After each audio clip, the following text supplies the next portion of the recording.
ਖਾਲਸਾ ਪੰਥ ਵਿੱਚ ਜੋੜ ਮੇਲਿਆਂ ਉੱਪਰ ਆਪਸੀ ਵਿਚਾਰ ਵਟਾਂਦਰੇ ਦੀ ਪੰਥਕ ਰਵਾਇਤ ਨੂੰ ਸੁਰਜੀਤ ਕਰਨ ਲਈ ਬੀਤੇ ਸਮੇਂ ਤੋਂ ਯਤਨਸ਼ੀਲ ਪੰਥ ਸੇਵਕ ਜਥਾ ਦੁਆਬਾ ਵੱਲੋਂ ਹੋਲੇ ਮਹੱਲੇ ਦੇ ਖਾਲਸਾਈ ਉਤਸਵ ਨੂੰ ਧਿਆਨ ਵਿੱਚ ਰੱਖਦਿਆਂ 11 ਮਾਰਚ ਨੂੰ ਸ੍ਰੀ ਅਨੰਦਪੁਰ ਸਾਹਿਬ ਵਿਖੇ ਇੱਕ ਸੁਬਾਤ ਸਭਾ ਬੁਲਾਈ ਗਈ ਹੈ। ਇਸ ਸਭਾ ਵਿੱਚ ਖਾਲਸਾ ਪੰਥ ਅਤੇ ਗੁਰਸੰਗਤ ਨੂੰ ਦਰਪੇਸ਼ ਮੌਜੂਦਾ ਮਸਲਿਆਂ ਬਾਰੇ ਆਪਸ ਵਿੱਚ ਵਿਚਾਰ ਵਟਾਂਦਰਾ ਕੀਤਾ ਜਾਵੇਗਾ ਅਤੇ ਸਾਂਝੀ ਰਾਏ ਉਸਾਰਨ ਦੇ ਯਤਨ ਕੀਤੇ ਜਾਣਗੇ। ਜ਼ਿਕਰਯੋਗ ਹੈ ਕਿ ਖਾਲਸਾ ਪੰਥ ਵਿੱਚ ਇਹ ਰਵਾਇਤ ਰਹੀ ਹੈ ਕਿ ਵੱਖ-ਵੱਖ ਜਥੇ ਹੋਲੇ ਮਹੱਲੇ ਅਤੇ ਬੰਦੀ ਛੋੜ ਦਿਹਾੜੇ ਮੌਕੇ ਕਰਮਵਾਰ ਸ੍ਰੀ ਅਨੰਦਪੁਰ ਸਾਹਿਬ ਅਤੇ ਸ੍ਰੀ ਅੰਮ੍ਰਿਤਸਰ ਸਾਹਿਬ ਵਿਖੇ ਇਕੱਤਰ ਹੋ ਕੇ ਅਹਿਮ ਮਸਲਿਆਂ ਬਾਰੇ ਵਿਚਾਰ ਵਟਾਂਦਰਾ ਕਰਦੇ ਸਨ, ਜਿਸ ਨਾਲ ਇਹਨਾਂ ਜਥਿਆਂ ਵਿੱਚ ਆਪਸੀ ਸੂਤਰਧਾਰਤਾ ਬਣੀ ਰਹਿੰਦੀ ਸੀ ਅਤੇ ਮਹੱਤਵਪੂਰਨ ਮਸਲਿਆਂ ਬਾਰੇ ਸਾਂਝੀ ਰਾਏ ਅਤੇ ਸੇਧ ਦੀ ਉਸਾਰੀ ਕੀਤੀ ਜਾਂਦੀ। ਬੀਤੇ ਸਮੇਂ ਦੌਰਾਨ ਇਹ ਪੀੜਤ ਲਗਭਗ ਅਲੋਪ ਹੋ ਗਈ ਸੀ, ਜਿਸ ਨੂੰ ਮੁੜ ਸੁਰਜੀਤ ਕਰਨ ਲਈ ਪੰਥ ਸੇਵਕ ਜਥਾ ਦੁਆਬਾ ਅਤੇ ਹੋਰਨਾਂ ਜਥਿਆਂ ਤੇ ਸੰਸਥਾਵਾਂ ਵੱਲੋਂ ਯਤਨ ਕੀਤੇ ਜਾ ਰਹੇ ਹਨ। 11 ਮਾਰਚ ਨੂੰ ਬੁਲਾਈ ਗਈ ਸੁਬਾਤ ਸਭਾ ਬਾਰੇ ਜਾਣਕਾਰੀ ਦਿੰਦਿਆਂ ਪੰਥ ਸੇਵਕ ਜਥਾ ਦੁਆਬਾ ਤੋਂ ਭਾਈ ਮਨਧੀਰ ਸਿੰਘ ਨੇ ਕਿਹਾ ਕਿ ਗੁਰਸੰਗਤ ਅੰਦਰ ਵਰਤ ਰਹੇ ਖਿੰਡਾਓ ਦੇ ਇਸ ਸਮੇਂ ਵਿੱਚ ਸ੍ਰੀ ਅਕਾਲ ਤਖਤ ਸਾਹਿਬ, ਸ਼੍ਰੋਮਣੀ ਗੁਰਦੁਆਰਾ ਪ੍ਰਬੰਧਕ ਕਮੇਟੀ ਅਤੇ ਅਕਾਲੀ ਰਾਜਨੀਤੀ ਦੇ ਮੌਜੂਦਾ ਢਾਂਚਿਆਂ ਦੀ ਸ਼ਾਖ ਵਿੱਚ ਆਈ ਗਿਰਾਵਟ ਦੇ ਕਾਰਨਾਂ ਦੀ ਪੜਚੋਲ ਕਰਨ ਲਈ ਅਤੇ ਹੋਲੇ ਮਹੱਲੇ ਉੱਤੇ ਪੰਥ ਦੇ ਸਾਂਝੇ ਮਸਲਿਆਂ ਨੂੰ ਵਿਚਾਰਨ ਦੀ ਪੁਰਾਤਨ ਪਰੰਪਰਾ ਦੀ ਪੁਨਰ ਸੁਰਜੀਤੀ ਲਈ ਹੀ ਸ੍ਰੀ ਅਨੰਦਪੁਰ ਸਾਹਿਬ ਵਿਖੇ ਸੁਬਾਤ ਸਭਾ ਬੁਲਾਈ ਗਈ ਹੈ।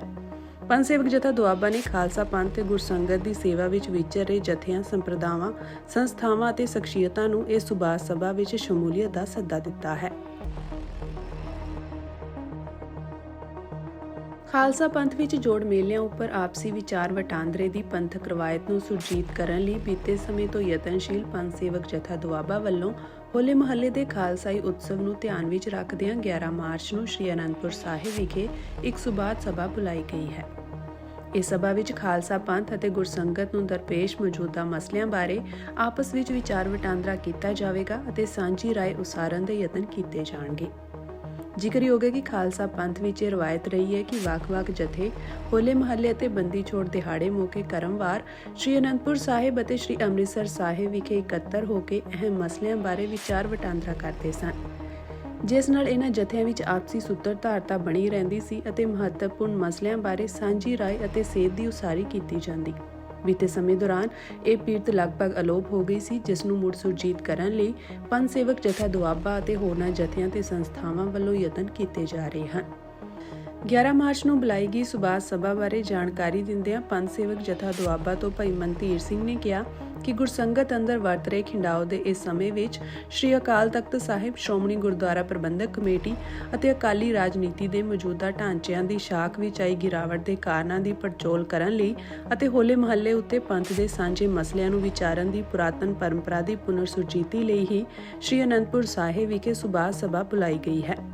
ਪੰਥ ਸੇਵਕ ਜਥਾ ਦੁਆਬਾ ਨੇ ਖਾਲਸਾ ਪੰਥ ਤੇ ਗੁਰਸੰਗਤ ਦੀ ਸੇਵਾ ਵਿੱਚ ਵਿਚਰ ਰਹੇ ਜਥਿਆਂ, ਸੰਪਰਦਾਵਾਂ, ਸੰਸਥਾਵਾਂ ਅਤੇ ਸ਼ਖਸੀਅਤਾਂ ਨੂੰ ਇਸ ਸੁਬਾਤ ਸਭਾ ਵਿੱਚ ਸ਼ਮੂਲੀਅਤ ਦਾ ਸੱਦਾ ਦਿੱਤਾ ਹੈ। ਖਾਲਸਾ ਪੰਥ ਵਿੱਚ ਜੋੜ ਮੇਲਿਆਂ ਉੱਪਰ ਆਪਸੀ ਵਿਚਾਰ ਵਟਾਂਦਰੇ ਦੀ ਪੰਥਕ ਰਵਾਇਤ ਨੂੰ ਸੁਰਜੀਤ ਕਰਨ ਲਈ ਬੀਤੇ ਸਮੇਂ ਤੋਂ ਯਤਨਸ਼ੀਲ ਪੰਥ ਸੇਵਕ ਜਥਾ ਦੁਆਬਾ ਵੱਲੋਂ ਹੋਲੇ ਮਹੱਲੇ ਦੇ ਖਾਲਸਾਈ ਉਤਸਵ ਨੂੰ ਧਿਆਨ ਵਿੱਚ ਰੱਖਦਿਆਂ 11 ਮਾਰਚ ਨੂੰ ਸ੍ਰੀ ਅਨੰਦਪੁਰ ਸਾਹਿਬ ਵਿਖੇ ਇੱਕ ਸੁਬਾਤ ਸਭਾ ਬੁਲਾਈ ਗਈ ਹੈ। ਇਸ ਸਭਾ ਵਿੱਚ ਖਾਲਸਾ ਪੰਥ ਅਤੇ ਗੁਰਸੰਗਤ ਨੂੰ ਦਰਪੇਸ਼ ਮੌਜੂਦਾ ਮਸਲਿਆਂ ਬਾਰੇ ਆਪਸ ਵਿੱਚ ਵਿਚਾਰ ਵਟਾਂਦਰਾ ਕੀਤਾ ਜਾਵੇਗਾ ਅਤੇ ਸਾਂਝੀ ਰਾਏ ਉਸਾਰਨ ਦੇ ਯਤਨ ਕੀਤੇ ਜਾਣਗੇ। ਜ਼ਿਕਰਯੋਗ ਹੈ ਕਿ ਖਾਲਸਾ ਪੰਥ ਵਿੱਚ ਇਹ ਰਵਾਇਤ ਰਹੀ ਹੈ ਕਿ ਵੱਖ-ਵੱਖ ਜਥੇ ਹੋਲੇ ਮਹੱਲੇ ਅਤੇ ਬੰਦੀ ਛੋੜ ਦਿਹਾੜੇ ਮੌਕੇ ਕਰਮਵਾਰ ਸ੍ਰੀ ਅਨੰਦਪੁਰ ਸਾਹਿਬ ਅਤੇ ਸ੍ਰੀ ਅੰਮ੍ਰਿਤਸਰ ਸਾਹਿਬ ਵਿਖੇ ਇਕੱਤਰ ਹੋ ਕੇ ਅਹਿਮ ਮਸਲਿਆਂ ਬਾਰੇ ਵਿਚਾਰ ਵਟਾਂਦਰਾ ਕਰਦੇ ਸਨ, ਜਿਸ ਨਾਲ ਇਹਨਾਂ ਜਥਿਆਂ ਵਿੱਚ ਆਪਸੀ ਸੂਤਰਧਾਰਤਾ ਬਣੀ ਰਹਿੰਦੀ ਸੀ ਅਤੇ ਮਹੱਤਵਪੂਰਨ ਮਸਲਿਆਂ ਬਾਰੇ ਸਾਂਝੀ ਰਾਏ ਅਤੇ ਸੇਧ ਦੀ ਉਸਾਰੀ ਕੀਤੀ ਜਾਂਦੀ। ਬੀਤੇ ਸਮੇਂ ਦੌਰਾਨ ਇਹ ਪੀੜਤ ਲਗਭਗ ਅਲੋਪ ਹੋ ਗਈ ਸੀ, ਜਿਸ ਨੂੰ ਮੁੜ ਸੁਰਜੀਤ ਕਰਨ ਲਈ ਪੰਥ ਸੇਵਕ ਜਥਾ ਦੁਆਬਾ ਅਤੇ ਹੋਰਨਾਂ ਜਥਿਆਂ ਤੇ ਸੰਸਥਾਵਾਂ ਵੱਲੋਂ ਯਤਨ ਕੀਤੇ ਜਾ ਰਹੇ ਹਨ।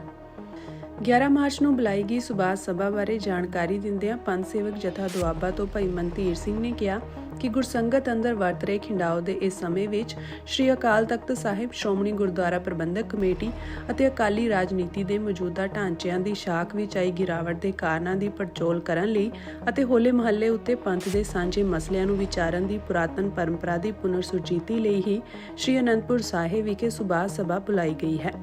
ਪੰਥ ਸੇਵਕ ਜਥਾ ਦੁਆਬਾ ਨੇ ਖਾਲਸਾ ਪੰਥ ਤੇ ਗੁਰਸੰਗਤ ਦੀ ਸੇਵਾ ਵਿੱਚ ਵਿਚਰ ਰਹੇ ਜਥਿਆਂ, ਸੰਪਰਦਾਵਾਂ, ਸੰਸਥਾਵਾਂ ਅਤੇ ਸ਼ਖਸੀਅਤਾਂ ਨੂੰ ਇਸ ਸੁਭਾਸ਼ ਸਭਾ ਵਿੱਚ ਸ਼ਮੂਲੀਅਤ ਦਾ ਸੱਦਾ ਦਿੱਤਾ ਹੈ।